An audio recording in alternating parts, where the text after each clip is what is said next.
Yksi asia pitää vielä kertoa Kreikasta on tämä ihmisten ystävällisyys ja sydämellisyys verrattuna esimerkiksi Italiaan, niin mennä mihin tahansa paikkaan.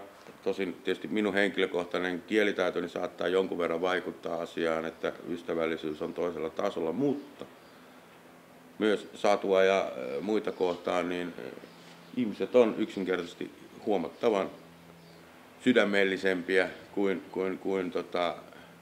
esimerkiksi Italiassa. Ja yksi tarina pitää kertoa, mikä tapahtui. Me oltiin aamupalalla nimeltä mainitsemattomassa kahvilassa Ikumenitsan satamassa. Istuttiin kaikessa rauhassa syömässä pita-aamiaistamme ja juomassa kahvia. Ja naapuripöydässä istui kaksi vanhempaa herrasmiestä, eläkeläisiä. Ja juttelivat omiaan siinä. Ja kylässä oli reissussa niin kadunlakasia. Työnteli kärryään siinä. Mies vaikutti hyvin rauhalliselta, ehkä hieman jälkeen jääneeltä ja huonopuheiselta, mutta nämä kaksi herrasmiestä kutsui herran kahville ja juttelivat niitä näitä, mistä tämä mies on ja näin poispäin ja bla bla bla.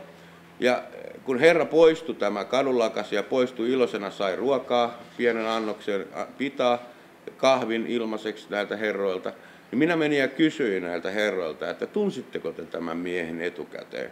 Ja sanoi, että ei. Mutta hän näytti siltä, että hän tarvitsee kahvin ja jotain syötävää.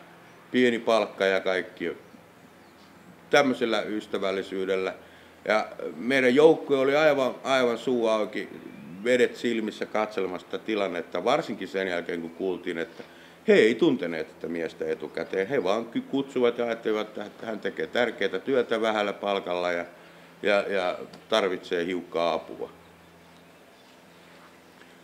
Löytäkää Suomesta samanlainen pariskunta, eläkeläiset, jotka kutsuu kadunlakasiaan syömään.